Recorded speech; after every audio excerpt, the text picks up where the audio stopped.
Hello, everyone. We will begin in about 2 minutes. I hope everybody's well and we're ready to do English paper 1. We're going to be doing section A.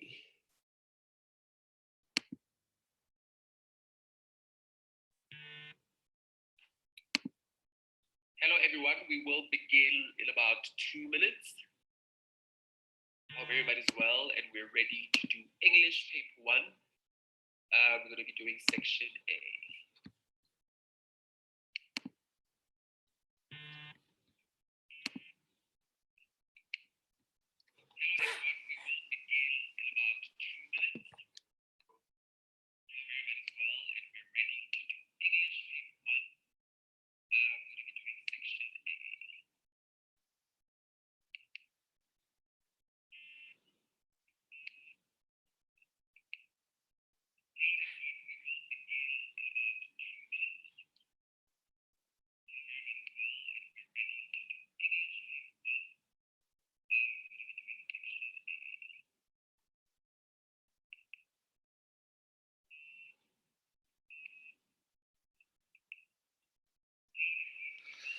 Okay, good morning, everyone. My name is Mohale. And today we're going to be doing English grade 11 and we're going to be doing the revision on paper 1 of your English.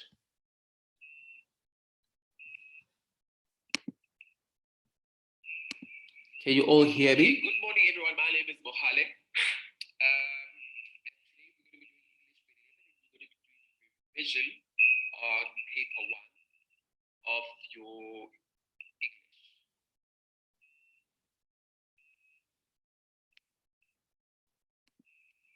Can you all hear me?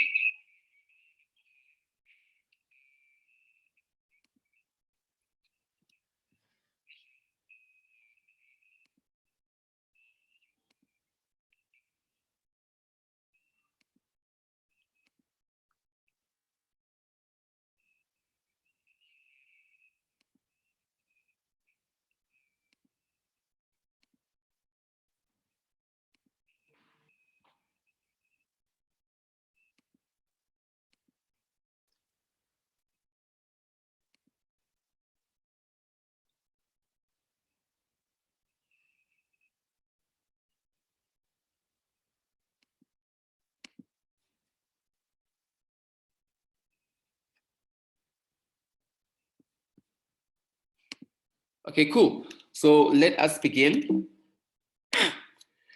So today I want to teach you guys some comprehension skills, and this is for your paper 1 section A comprehension. And the reason why I'm doing this is because I've had a lot of you guys asking me to do comprehension, and a lot of you asking me to do language with you guys. So that's why I've decided that I'm going to do it today. I want to teach you guys some comprehension skills, and this is for your paper 1 section A comprehension. And the reason why I'm doing this is because I've had a lot of you guys asking me to do comprehension, and a lot of you asking me to do language with you guys. So that's why I've decided that I'm going to do it today.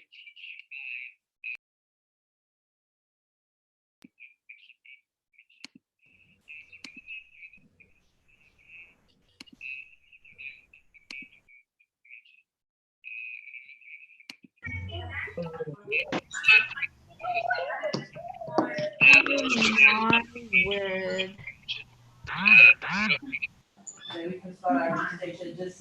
Why are these people's mics on? Guys, please switch off your mics. Please switch off your mics. Please.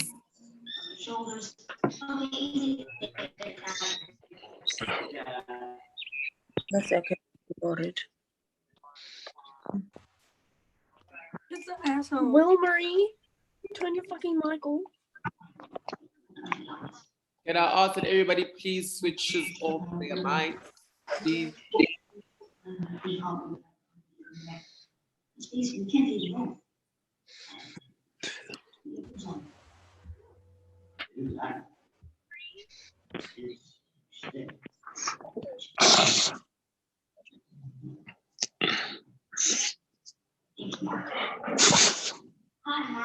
I'm alweer rarig.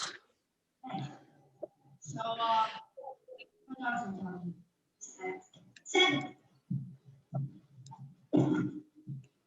What is that? Actually, this is that 4 times scrumming in the junkyard. Guys, can I ask that everybody please? Okay, bye. Or we can get like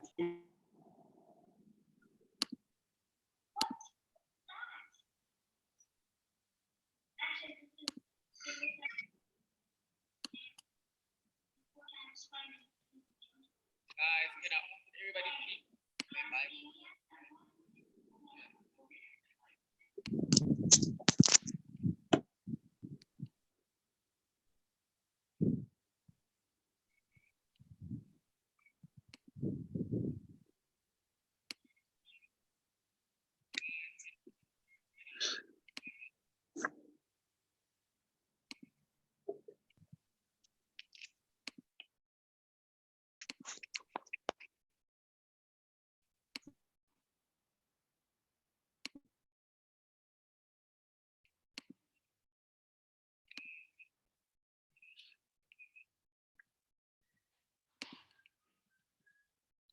Okay, so like I said to you guys that we're doing paper 1 revision section A of comprehension, and these are the lesson objectives for today. You need to know how to read a comprehension and answer the questions. You need to be able to skim through the comprehension. You need to be able to identify points in the comprehension and look at the mark allocation. Okay. Like I said to you guys that we're doing paper 1 revision section A of comprehension, and these are the lesson objectives for today. You need to know how to read a comprehension and answer the questions. Cool. So the steps that you need to follow when you do your comprehension, these are the 5 steps that will allow you to be able to do your comprehension and be able to answer your questions so that you can get full marks for it. Okay. So the first step that you would do when doing your comprehension is skimming. The second thing that you would do is reading the questions. The third thing that you would do is reading thoroughly. And then the fourth thing is check mark allocation and then answer your questions. So the most important thing that you need to do first is not to read through the entire comprehension because that will waste time and you'll not be able to get through all your questions. It is important that you skim through the comprehension piece first before you attempt to read through it properly. And then we go and read the questions and see what is there. And then we go back and identify if there's anything in the questions that we have seen in the comprehension that we can answer. We check mark allocation and then we answer the questions. Okay, cool. So we're gonna do an exercise. I took this paper from last year, June. This is your NCS examination. And I want you guys to read through the comprehension with me. And then we're going to see what questions they're there. Then we're going to read through it again and then attempt to answer the questions. So, to do an exercise, I took this paper from last year. Guys, can I ask that you please switch off your mics? Otherwise, other people won't be able to see you. Please. See what questions they're there. Then we're going to read through it again and then attempt to answer the question.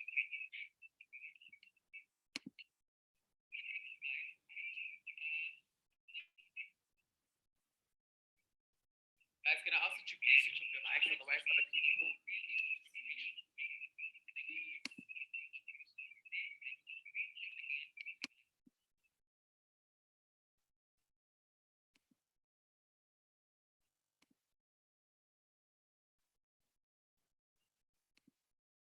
Okay, cool.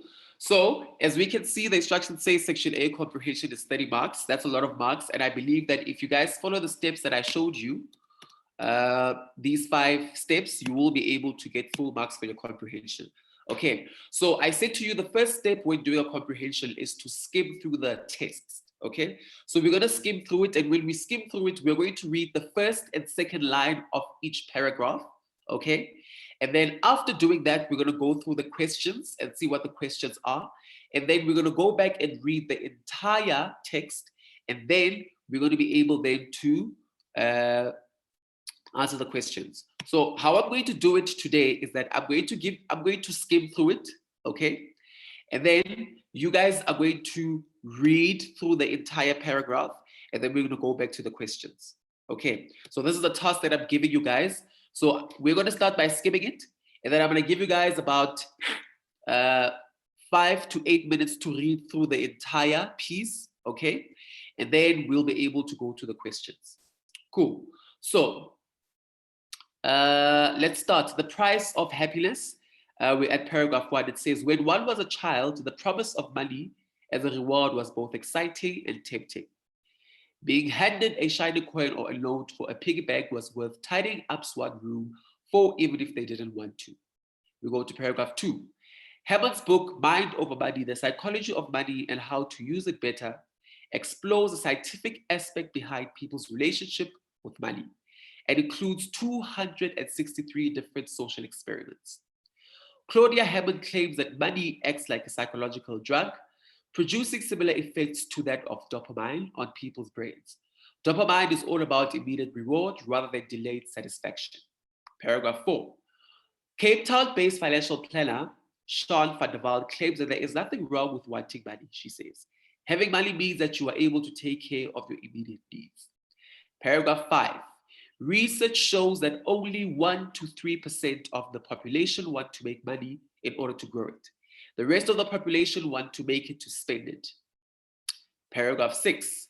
Money can act as both a tool to accomplish the possible things you want, as well as a drug, where people do not use it wisely and instead allow it to control them. It is also suggested by researchers that buying experiences is better than buying objects. Paragraph 7. Many South Africans also believe in the power of spending on experiences and memories rather than on material things.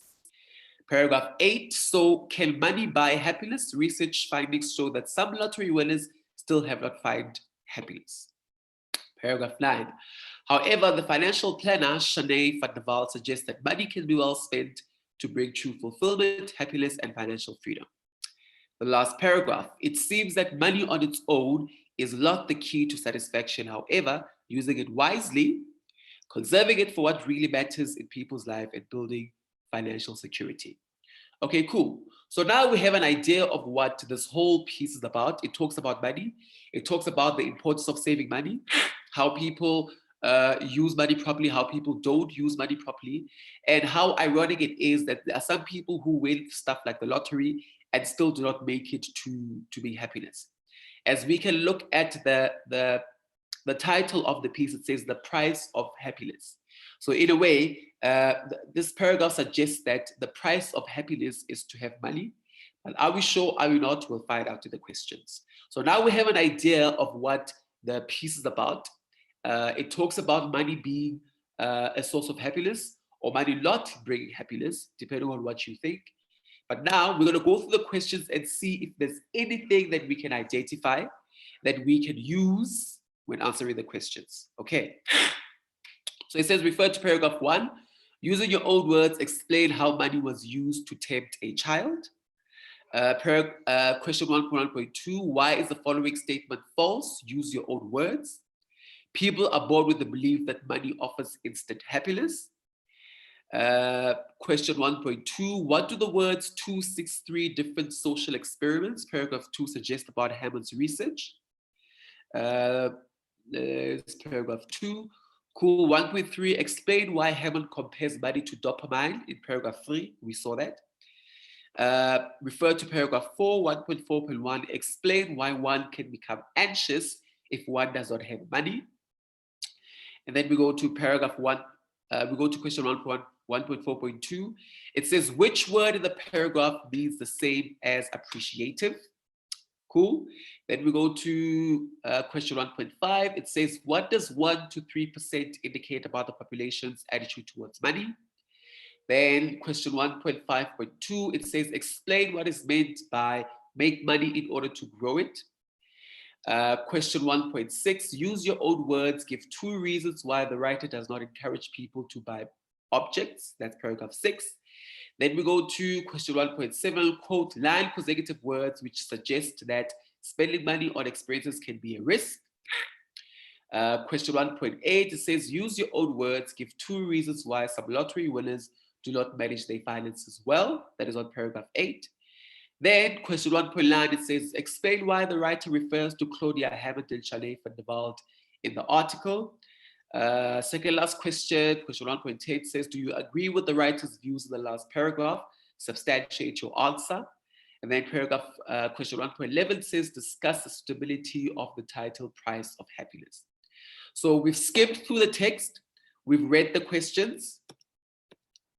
Like I said here, you skim, you read the questions. Now we're going to read the entire piece thoroughly.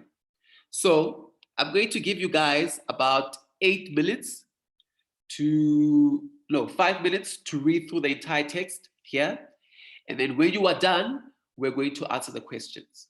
So I'm going to give you 3 minutes on this page, 2 minutes on this page, and then we're going to start answering the questions. Okay, so please start reading. We're going to start now at 16 minutes past 10. And by 25 past, we start answering the questions. Okay. Cool. Please start reading.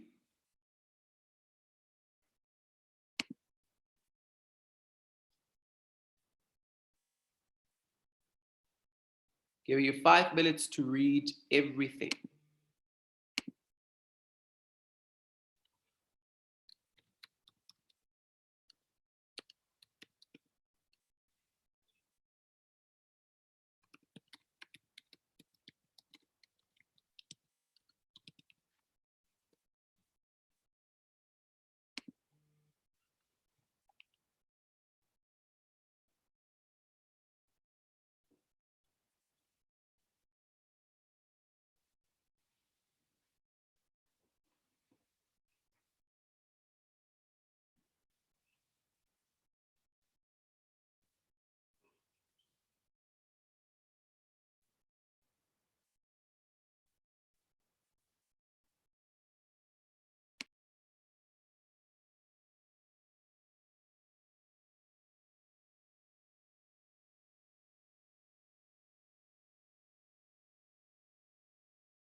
I hope everybody's still okay. Everybody's still reading, like I had said. Let me know if you're done with the first page so that I can move over to the second page for you guys to read.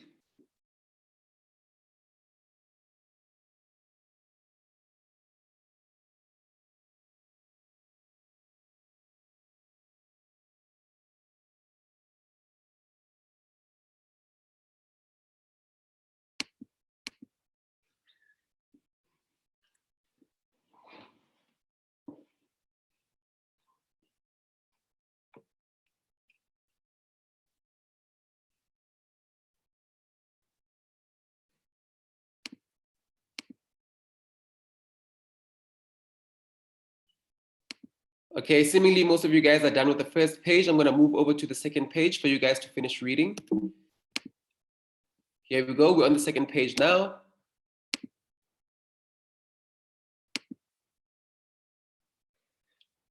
Remember, guys, it's important for you guys to read to understand what is being said. Identify the people in the comprehension. Identify the research that is being found, and everything else. Cool. We have about 3 minutes left before we start answering the questions.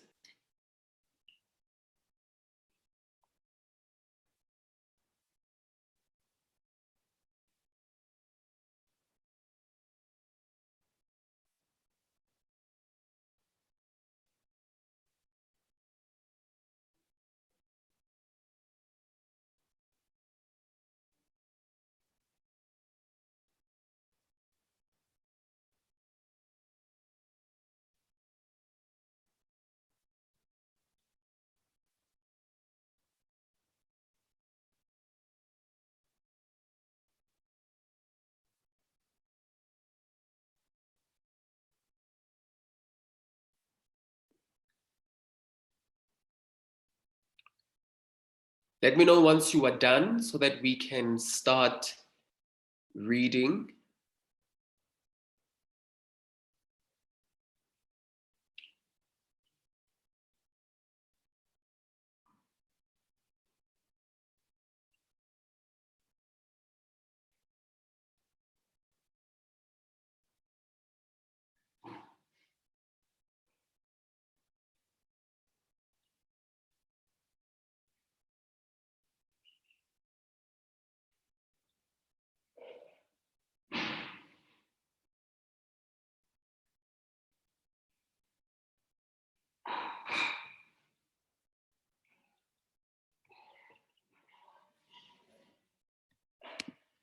Yeah, it seems like most of you guys are done.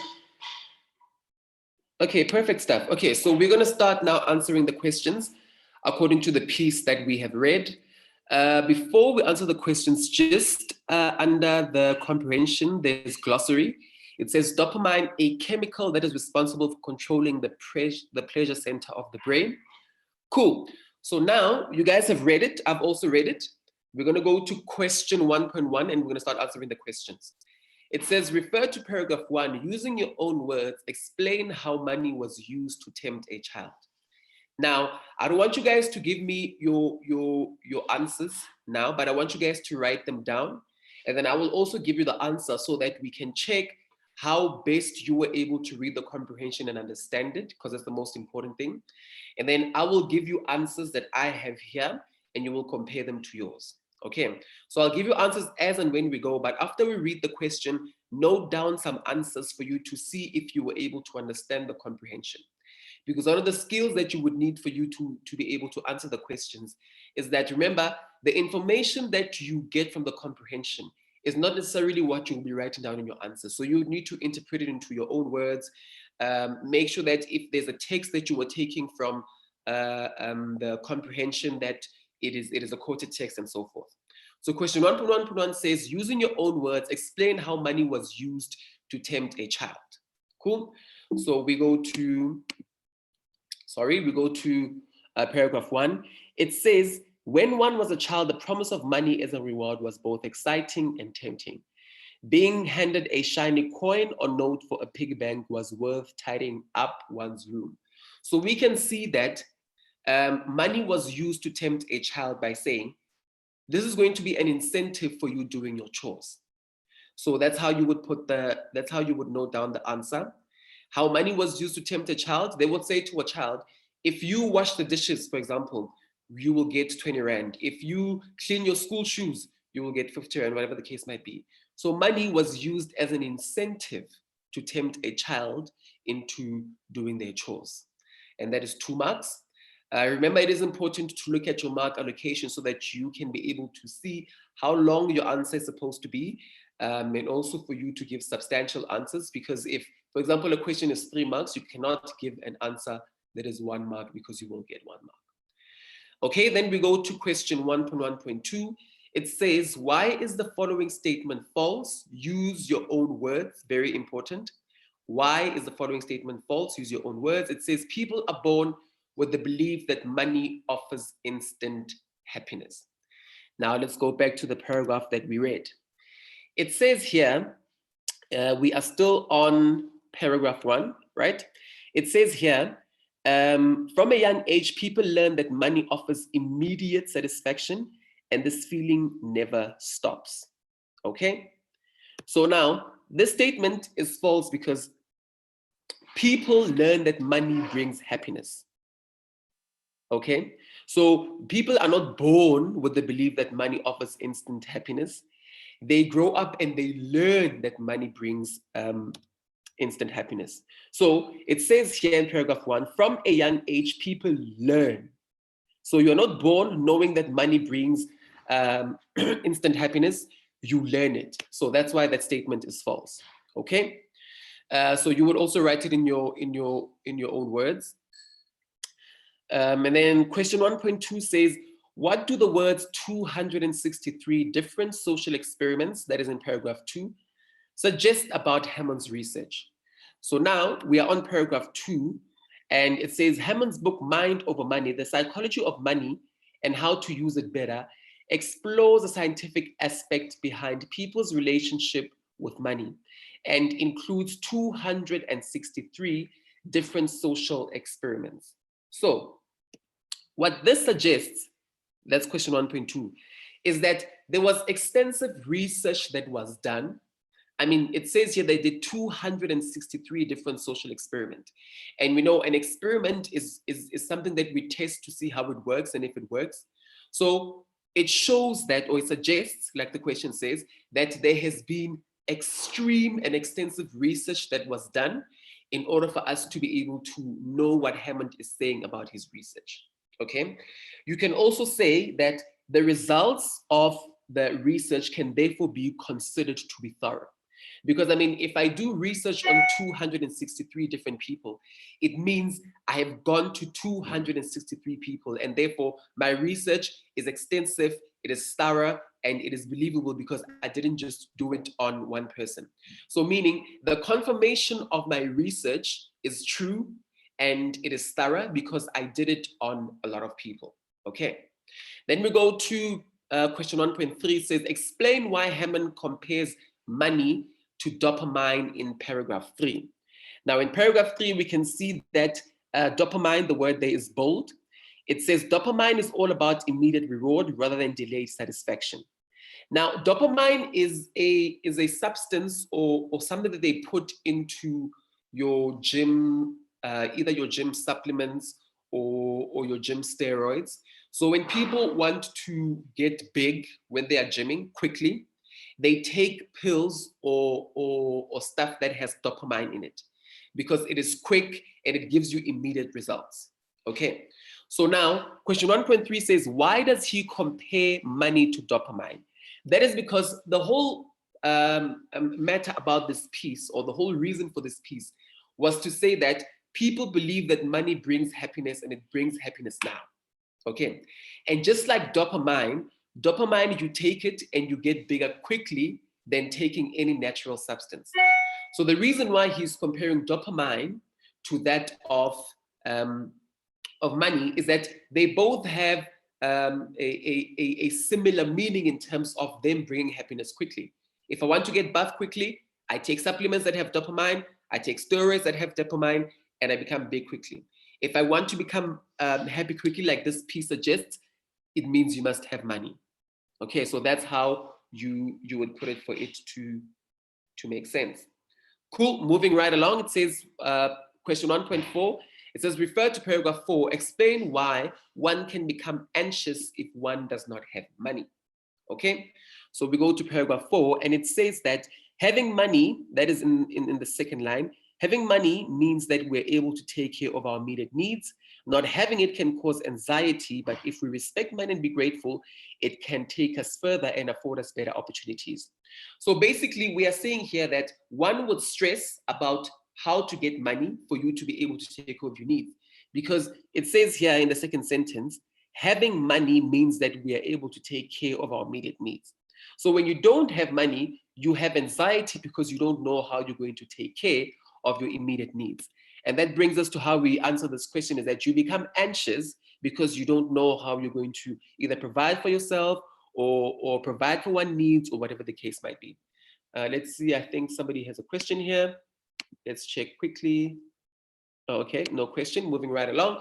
1.4.2 says, which word in the paragraph means the same as appreciative? Okay, let's go to the fourth paragraph. It says, not having it can cause anxiety. That's the second last line. But if we respect money and are grateful, it will take us further and afford us better opportunities. Now, obviously, the word that means the same as appreciative is grateful. I'll just underline it for you here using my red pen. This is the word that means the same as appreciative. Okay, awesome stuff. Then we're going to question 1.5. It says, refer to paragraph 5. What does 1 to 3% indicate about the population's attitude towards money? So in paragraph 5, it says that research shows that only 1 to 3% of the population want to make money in order to grow it. So this shows that a very small population is interested in saving money, is interested in investing money and making sure that money grows. And the rest of the population believe in spending money, believe in using the money that you have now to use it for whatever your needs are. So this research of 1 to 3% shows that it's only a small amount of the population that wants to save money or make money work for them or make money grow. Okay, then we go to question 1.5.2 says, explain what is meant by make money in order to grow it. That is line 23 to 24. So if this is line 20, so this is line 23 to 24. So it says research shows that only 1 to 3% of the population want to make money grow for it. The rest of the population want to make it spend it. It's up to individuals to be careful of the decisions regarding how they want to spend and save money. So what is meant by make money in order to grow it is investing. Because if you invest 10 Rand today and you put it there, next year around this time, it will be 50 Rand or 100 Rand or whatever the case might be. So what is meant by make money in order to grow it is that the money that you make, you invest it or save it for it to grow. Because that's the only way money grows, is when you invest it and then it comes back to you more than what you had put in.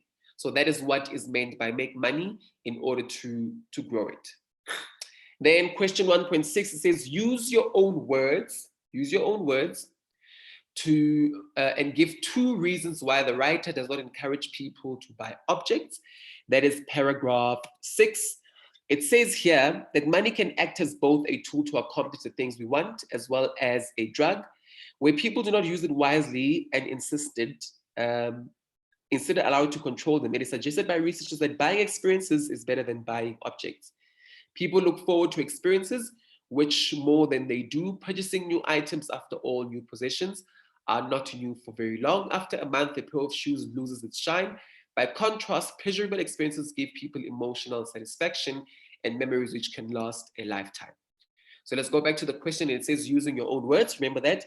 Give 2 reasons why the writer does not encourage people to buy objects.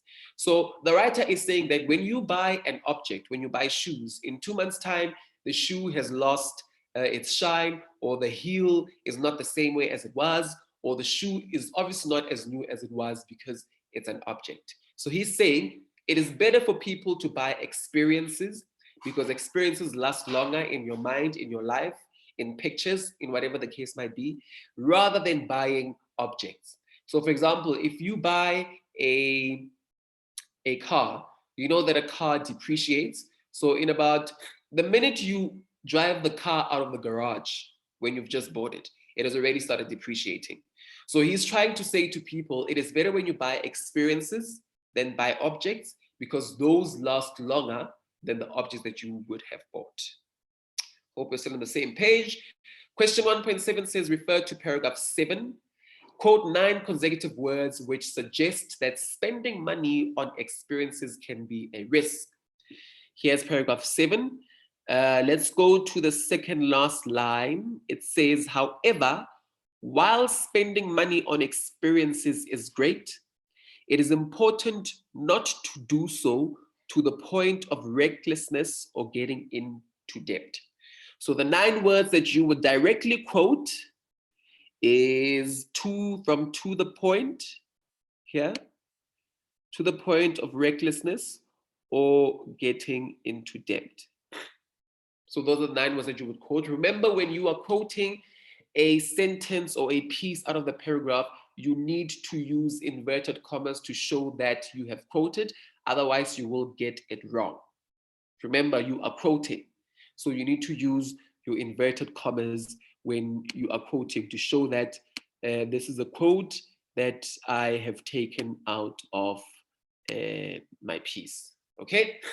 Then we go to question 1.8. It says, use your own words to give 2 reasons why some lottery winners do not mention their finances well. In paragraph 8, it says that they spend it on immediate pleasure and are often overwhelmed by friends or family asking for help. In the beginning, it says 2 years after win, most of them actually worse off financially than they were before. So you can say that the people who win lotto, some of them don't really know much about finances, don't know much about how to use money, because this is money that they did not work for, they won it. So you can say the first reason is that they don't have any financial education or literacy about money. And they also get asked for money by a lot of people. Because I mean, if you win 10 million rand and your family knows that you won 10 million rand, they will be at your doorstep literally every day asking you to help them because they know you have money. So how you answer that is that they do not manage their finances well because they don't know anything about finances, and they also need to help people. You can also say that they spend money impulsively because they did not work for it. Money that you did not work for, you always spend, yeah. Then 1.9 says, explain why the writer refers to Claudia Hammond and Shanae van der Walt in this article. So we saw that they mentioned 2 people. They mentioned Claudia and Shanae. The reason why he's mentioned them is that he is including they are experiences, because remember, if we look at here, Claudia Hammond has a book called Mind Over Money, which is the psychology of money and how to use it. And then we know that Shanae van der Walt is a financial planner here. She's a financial planner. So the writer refers to them because they have more knowledge about how people use money, how people manage their finances. Do people invest? Do people not? So it is important for him to include them in the article because they have given facts. They have given more information about what the writer was trying to tell the people. Cool. Then we go to 1.10. It says, do you agree with the writer's views in the last paragraph? Substantiate your answer. So the views in the last paragraph is, it seems that money on its own is not the key to satisfaction. However, using it wisely, conserving it for what it really matters in people's lives and building financial security can be a pathway to a happy life. Now, I always say that if they ask you a question and they say, give your own opinion or do you agree? If you're going to say agree, then you need to give a substantial answer that will make sense in accordance to what paragraph 10 is saying. So what the writer is saying in paragraph 10 is that people don't use money wisely. And it is important that people save money and invest money so that they can live a happy life. So he's trying to say that you having money now and using it now is not happiness, but you having money now and investing it and saving it is happiness. Do you agree with that? If you say yes, then give me a reason why you agree with that. So you can say the reality of the world we live in is that money is required for survival and one cannot survive without money. Therefore, I can't just take the money that I have and put it away. What am I going to use to live? Or if you say, I disagree, you can say the best things in life are free. One does not need money to be happy. There's other things that can make you happy besides money, even though I know that money really just makes us happy. Okay, then we go to the last question there. It says, discuss the suitability of the title, The Price of Happiness. Now, if you're going to say the title is suitable, then you will need to give me an explanation of why the title is suitable. If you're going to say, no, the title is not suitable for this piece, then you will tell me why. So let's look at the title. The title is The Price of Happiness. So you can say, I think it's suitable because it talks about what people note as happiness, what people think money brings happiness, and the price we have to pay for us to be happy is to have money. Or you can say, no, it's not really suitable because money does not bring happiness, or the passage explores, or the passage says that money does not bring happiness. So them titling this comprehension as the price of happiness is not suitable. So you can give me either of those two views, and then you'll be able to get your 2 marks. Excuse me. Okay, so that was the first section of our comprehension. This is how the format will always be. This is how they'll always ask you the questions. You just need to follow the steps that I gave you. You skim through the text, you read the questions, then you go back and read thoroughly, you check mark allocation, and you answer the questions. In this way, you are able then to understand what is happening in the passage. And because you've read the questions, you can easily identify as you read thoroughly what they were asking. Okay, cool. So let's do the last section before we are done with section A for today. So we see there is a text, and it's written, influenza is a virus that infects millions of people worldwide and is responsible for 250,000 to 500,000 deaths per year. And that's one person a minute. Everyone at risk, especially says they're pregnant women, people with heart diseases, and children. Those are the 3 pictures in the middle. And then at the bottom there, it says, let's take a stand against flu. Let's take a stand against coronavirus. So let's look at the questions. Question 1.12 says, choose the correct answer to complete the sentence. The words per year in this text mean A, nationally, B, annually, C, globally, D, locally. We do know that another word for per year or a year is annually. Therefore, the correct answer would be B. Okay. Then question 1.13 says, why are the words a minute written in a larger font? It says, it's written in a larger font because they want to emphasize. Remember, if something is written in a larger font or in bold or in italics or underlined, they want to show you that we are emphasizing that it is one person a minute that die from influenzas or from influenza or flu, as we would call it. Then we have 1.14. It says, study the visuals below the words, everyone is at risk. So we are here, we're looking at these 3 visuals. It says, identify 2 types of people who are at risk of contracting influenza. Like I said in the first picture, this is a pregnant woman. This is a person with heart disease or cardiovascular, and this is children. So you can choose any of the 2 here and write it down as your answer for 1.14. And then 1.15 says, discuss whether the inclusion of 2 people wearing white coats is relevant at this text. So these are the people that are wearing the white coats here. So we should be able to identify if it is relevant or not. Like I said to you, if you're going to say, yes, it is relevant, then give us a substantial answer that makes sense. If you're going to say no, also give us a substantial answer that makes sense. So if you're going to say it is relevant, you can say that, yes, the visual of the two people in white coats represent the healthcare professionals that one may go to seek treatment for influenza. Or if you are going to say no, you can say the inclusion of the visuals does not enhance the text in any way, the message of the text. The words clearly inform the reader what action to take in order to fight flu. Therefore, the visuals are not really required. So you can choose whichever one that you agree with, but give us answers that make sense so that you are able to get your 2 marks. And that, boys and girls, is our section A revision for today. I hope you guys have understood how to analyze your comprehension, how to skim, how to answer questions, how to look at mark allocation. It is very easy for you to get full marks for section A, question 1. Very easy, because you've got your text, you've got your questions. If you've understood the text, you're able to answer all your questions. They will also give you a text in the form of a poster or a picture, which you will also get questions out of. And that would be your total section A out of 30 marks.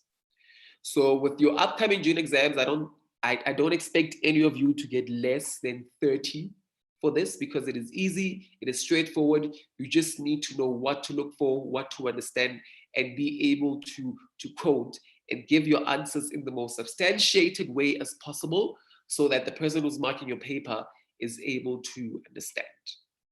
Okay, so tomorrow I am back again at 10 a.m. and I will be doing still paper 1, but section B, summary, and section C, language and grammar. So we're going to be doing cartoons, advertisements, and then we're going to be doing language and grammar. So be sure to tune in again, and then we'll go through section B and C to make sure that you get full marks of paper 1, because it is that easy and that straightforward. If you guys have any questions, remember, #lockdowneschool, and I'll be able to answer your questions. But for today, that is all for me. Thank you very much. Goodbye.